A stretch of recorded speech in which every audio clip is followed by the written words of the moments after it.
ଏମିତି ବେଶୀ କିଛି ନୁହଁ। ବୁଢ଼ା ଯଦି ମରିଯାଏ ଆମେ ଫସିଯିବୁ। ଏମିତିରେ ଲୋକମାନେ ଆମକୁ ସନ୍ଦେହ କଲେଣି।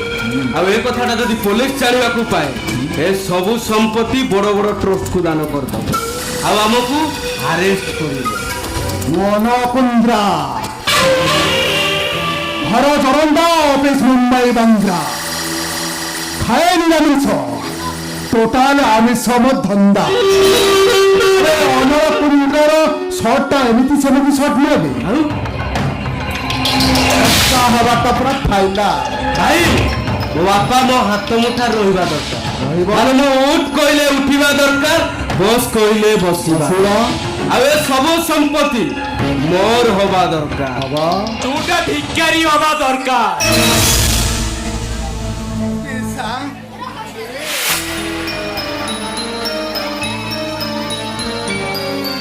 ଆଉ ବଡ ଦାଣ୍ଡରେ ଅଛି ଭିକ ମାଗିବା ଦରକାର। ଅମର ଆଜ୍ଞା ରେ ପଇସା ଆସିଲେ ମୁଁ ତାଙ୍କ ପାଦ ଧୂଳେ ମୁଣ୍ଡ ମୁଣ୍ଡରେ ମାରିଲି। କଣ ଗୋଟେ ଇଆଡୁ ସିଆଡୁ କଣ କଥା ହଉଛନ୍ତି କି ଅମର? ଆଜ୍ଞା ମତେ କଣ ଟିକେ ଡାଉଟ ଲାଗୁଛି। ଆଉ କଣ ଡାଉଟ ଲାଗୁଛି? ଏ ତ ରକ୍ତର ବାପାଟି। ଆରେ এইটা যদি মোর রক্তর হইথান্তা তাহলে সে কেবে এতে তলকু খচি যাই পারিনথান্তা। বিলম্বিত রাতিরে মদ পি প্রতিদিন ঘরকু ফেরু নথান্তা। ଏ ଅମର ଅମର ତୁ ୟା ଭିତରେ ମଦ ପିଇବା ଷ୍ଟାର୍ଟ କରିଦେଲୁ? ବାଳୁଙ୍ଗା ମୋର ଜମା ସେ ବଦ ଅଭ୍ୟାସ ନାହିଁ। ମୁଁ ସୁନା ପିଲା। ସୁନା ପିଲା ସୁନା ପିଲା। এইটা মো পাই গোটে কারাগ্রহ। এ শহর পাই এ সমাজ পাই গোটে আতঙ্কবাদ। কোন ভাবুଛୁ তো বিষয়ে মু কিছু জানিনি? আরে এই শৈতানটা বুদ্ধিরে পড়ি তু কোন করুছু কোন ন করুছু সে সবু মতে ভালো ভাবে জনা। তু ড্রগস নেউছু, ড্রগস কারবার করুছু, আর ঝিও মানকর অশ্লীল ফটো উঠেই তুমি মানে কারবার করছো কারবার। এই মু তম দুই জনকু কাহারি কু ছাড়িবিনি। মু পুলিশ স্টেশন দিবি, তম দুই জনকু পুলিশ রে দেবি। हाँ हाँ वो पुलिस रे देबी। यस ए पीसा पीसा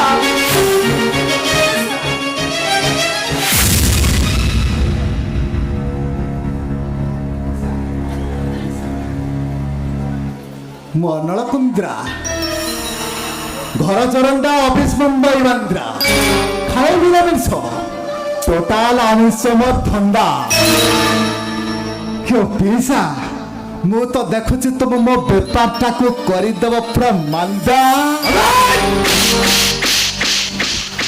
ଭାଇ ଭାଇ ଭାଇ ସାପଟା ଫଣା ଟେକିଲାଣି ମାନେ ହଁ ଚୋଟ ମାରିବାଟା ଫାଇନା। ବେଟା ଏମିତି ସେମିତି ସାପ ନୁହେଁ। ଆଉ ମାଟି ବିରା ନୁହଁ କି ଧଣ୍ଡ ନୁହଁ। ଆଉ ଏ ଶଳା ଅହିରାଜ।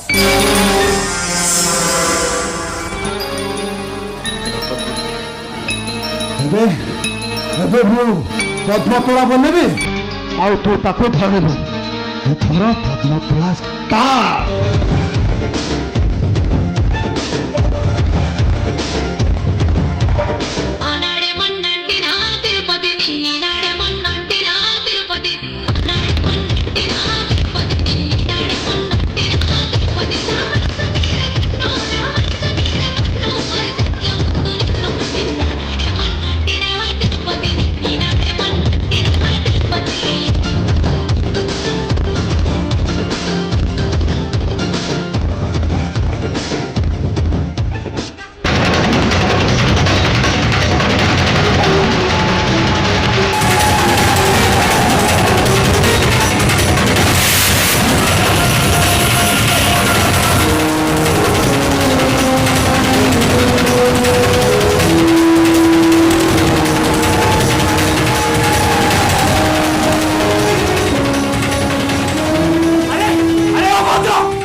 ତମ ଭଳି ବିଭୀଷଣ ମାନେ ଯଦି ଅଜାତ ଶତ୍ରୁ ହେବେ ତାହେଲେ ଆମ ଭଳି ପୁଅ ମାନେ ତତେ ମରିଦେବେ। अबे चाल मते, अबे चाल मते। ए भाई हाँ इंजेक्शन टा रेडी कर। इंजेक्शन ए रे ଇଞ୍ଜେକ୍ସନ ହରି ଅଯୋଗ୍ୟ ବାପାମାନଙ୍କୁ କେମିତି ଯୋଗ୍ୟ କରାଯିବ ସେଥିପାଇଁ ଇଞ୍ଜେକ୍ସନ ଅଧିକ ଡେଥରେ ତମର ଭଳି ବାପାମାନେ ଯେମିତି ବଞ୍ଚିବା ଦରକାର ଆମେ ତମକୁ ସେମିତି ବଞ୍ଚେଇବୁ ମାନେ ଇଞ୍ଜେକ୍ସନ ଦେଇ ଆମେ ତମକୁ ପାଗଳ କରିଦେବୁ ପାଗଳ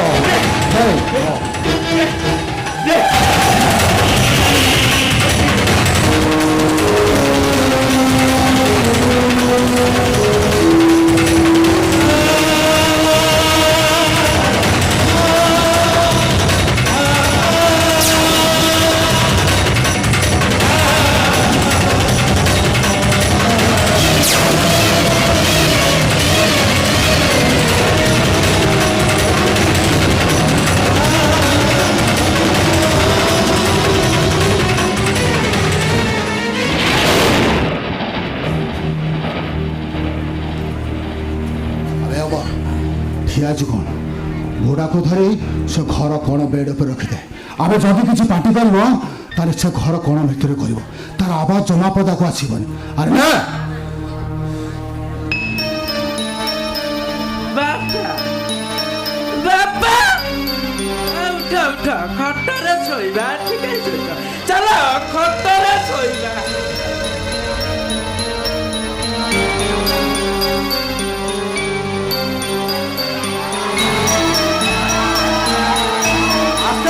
ଆସ୍ତେ ନେ ବାପା ବାପା ସମ୍ମାନ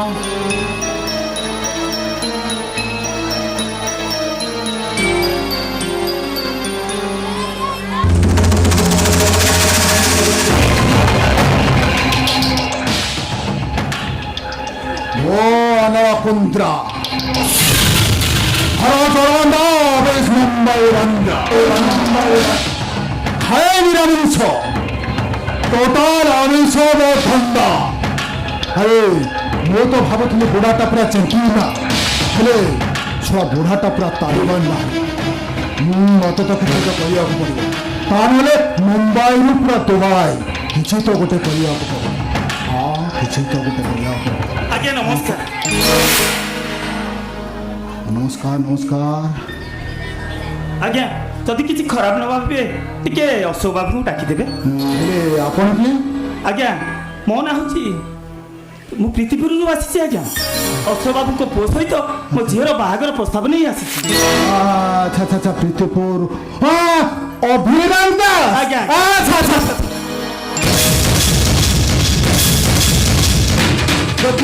ତୁ ଏଠି କିରେ ନଶା ତୁ କୋଣା କରିବାକୁ ଚିହ୍ନିଛୁ ଏ ବା ଆମର ଏଠି ବାହାଘର କରିବା ଦରକାର ନାହିଁ ଚା ଆମେ ପଳେଇବା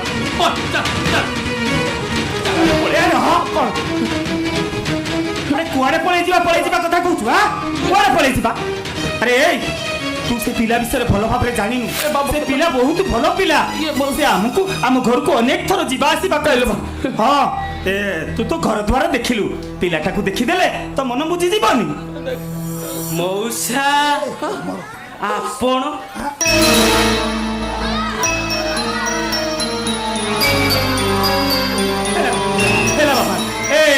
ଦେଖିଲୁ ସଂସ୍କାର କେତେ ବଡ ତା ସଂସ୍କାର ଦେଖିଲୁଟି ଭାଇ କାହାର ମଉସା ମତେ ଫୋନ କରିଦେଇଥିଲେ ମୁଁ ଚାଲି ଯାଇନଥିଲି ଆପଣ ଏତେ କଷ୍ଟ କରି କାହିଁ ମୁଁ କାର୍ ପଠେଇ ଦେଇଥାନ୍ତି ମଉସା ମତେ କ୍ଷମା କରିଦେବେ ଆପଣଙ୍କ ଘରର ପରିସ୍ଥିତି ଶୁଣିଲା ପରେ ମାଉସୀଙ୍କୁ ସାମ୍ନା କରିବାର ସାହସ ମୋର ହେଲାଣି ମଉସା ମାଉସୀ କେମିତି ଅଛନ୍ତି ଭଲ ଅଛନ୍ତି ପୁଅ ବହୁତ ଭଲ ଅଛି ଆମର ଏଠି ବାହାଘର କରିବା ଦରକାର ଚା ଆମେ ଘରକୁ ପଳେଇବା ଚା ଆମେ ଘରକୁ ପଳେଇବା ମୋ କଥା ଶୁଣ କୁଆଡ଼େ ଖାଲି ପଳେଇଯିବା କଥା କହୁଛୁ ଆରେ ପିଲାଟା କ'ଣ କହୁଛି ତା କଥାଟା ଟିକେ ଶୁଣିବାକୁ ଦେ କଥାଟା ମୁଁ କହୁଛି ଶୁଣ ଆପଣଙ୍କ ପୁଅ ଯ ଆମ ସାନ ଭାଇ ଅମର ଏମାନେ ପିଲାଦିନ ଘନିଷ୍ଠ ବନ୍ଧୁ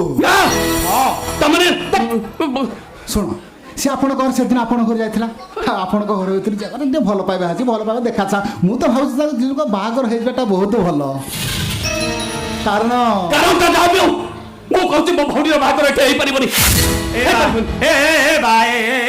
କାହିଁକି ହେଇପାରିବନି ଆରେ କାହିଁକି ହେଇପାରିବନି ସବୁ ଘର ଦ୍ୱାର ତ ଦେଖିଲୁ ଏମିତି ଘରେ ବନ୍ଧୁ ବାନ୍ଧିବା ଆମ ଭାଗ୍ୟରେ ଥିଲେ ମିଳେ ସବୁ ମନ୍ଦିରରେ ଜଗନ୍ନାଥ ଏ ଦୁନିଆରେ ଏମିତି କିଛି ମନ୍ଦିର ଅଛି ଯୋଉ ମନ୍ଦିରରେ ଚଣ୍ଡୀ ଚାମୁଣ୍ଡା ବି ପୂଜା ପାଆନ୍ତି ଆରେ ମୁଁ ତତେ କହୁଛି ପରା ସେ ପିଲାଟା ବହୁତ ଭଲ ପିଲା। ଧାରୁ ଅଚୁରିରେ ମା ପରିବା କାଟିବା ଦେଖିଛୁ, ହେଲେ ସେଇ ଛୁରୀ ମୁଣ୍ଡ କାଟିବା ଦେଖିଲୁ ବାବା। ଆରେ ଏଇ ତୁ କଣ କହୁଛୁ? ତୋ କଥା ମୁଁ କିଛି ବୁଝିପାରୁ। କିଛି ବୁଝିବା ଦରକାର ନାହିଁ, ମୁଁ କହୁଛି ଶୁଣ ଦେଖ, ମୁଁ କହୁଛି ମାନେ ମୋ ଭଉଣୀର ବାହାଘର ଏଠି ହେଇପାରିବନି। କାହିଁକି ହେଇପାରିବ? ଝିଅଟା ଏଠି ମରିଯିବ ବାବା, ମାନେ ତାକୁ ମାରିଦେବେ। ତୁ ଭାଇସା କହୁଛି ଆଉ ପାଟି କନା କହୁଛି? ଆରେ ତୁ ଭାଇ ନା ଗୋଟେ ଶତ୍ରୁ? ଆରେ ଅନୁଟା ଯଦି ତୋ ନିଜ ଭଉଣୀ ହେଇଥାନ୍ତା ତାହେଲେ ତୁ ଏତେ ବଡ କଥା କହିପାରିଥାନ୍ତୁ। ମଉସା ଏ ଭଦ୍ରଲୋକଟା କିଏ? ମୁଁ ତ ତମ ଘରେ ତାକୁ କେବେ ଦେଖିନି। ହଁ କିଏ? ନାଇଁ ପୁଅ ନାଇଁ ନାଇଁ, ଏଇଟା ଗୋଟେ ପରିଚୟ ନଥିବା ଅନାଥ ପିଲା। ମୁଣ୍ଡ ଗୁଞ୍ଜିବା ପାଇଁ ତା ପାଖରେ ଜାଗା ନାହିଁ। ମୋ ଘରେ ରହୁଛି, ମୋ ଅଇଁଠା ଖାଉଛି ଆଉ ପିଣ୍ଡାରେ ଶୋଉଛି।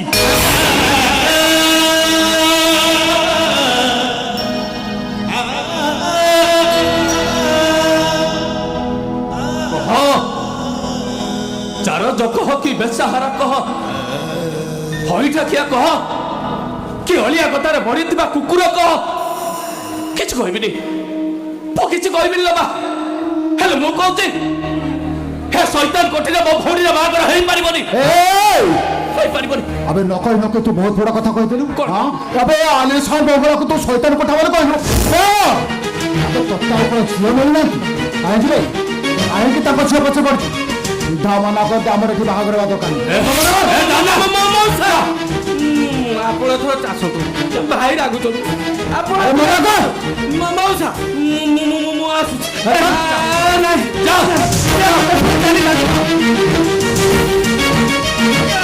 ମୋ କଥା ଟିକେ ଶୁଣନ୍ତୁ, ନଚେତ ଆମେ আমরা ସେଟା ଶାନ୍ତିରେ ବଞ୍ଚି ପାରିବ। ଆମ ଅନୁଟା କିନ୍ତୁ ଶାନ୍ତିରେ ବଞ୍ଚିଯିବ ଲୋ ବା।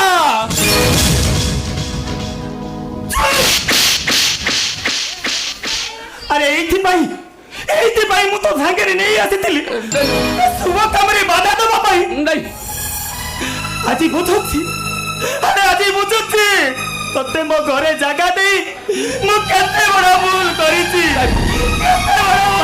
କେତେ ବଡ। ଏ ବା ତୁ ସିନା ମତେ କହୁଛୁ, ଗାଳି ଦଉଛୁ, ଘୃଣା କରୁଛୁ, ହେଲେ ଦେଖିବୁ ବା ସମୟ ଆସିବ ତୋ ଝିଅଟା ଏ ଘରେ ବାହା ହେଇସାରିବା ପରେ ପ୍ରତିଦିନ ପ୍ରତି ମୁହୂର୍ତ୍ତରେ ଏ ସାପ ମାନ ବିଷର ତାଉ ସହିବାକୁ ପଡିବ। ଆରେ ଅନୁଟା ଯଦି ଏଇଠି ବାହାଘର ନ ହୁଏ ତାହେଲେ ସେ ମରିଯିବ,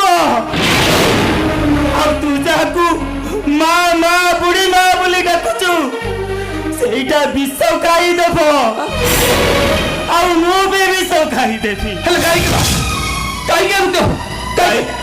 କାହିଁକି ନା ତୋ ଭଉଣୀ ଅନୁ ଏବେ ପିଲାର ମା ହେବାକୁ ଯାଉଛି।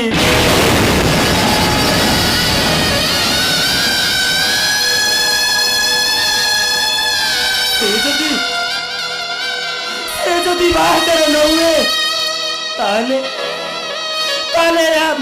ସମାଜରେ ଆମେ କଣ ମୁଣ୍ଡ ଟେକି ଚାଲିପାରିବା? ଏ ମୁଣ୍ଡ ଟେକି କଣ ଚାଲିବା?